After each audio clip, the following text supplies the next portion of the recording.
Kahit ano lang, parang wishlist lang, wish for taking. Sino yung mga gusto mong young star na sana.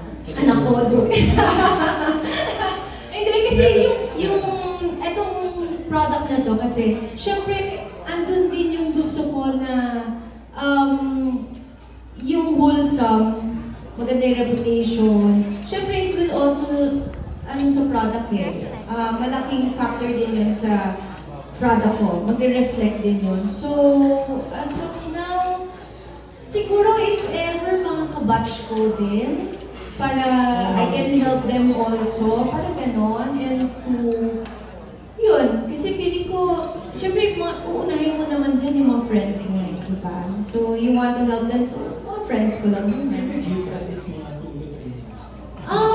I think siguro si Yasmin, a friend ko naman siya, si Jade, and si Sheena, yun. Tapos, last question.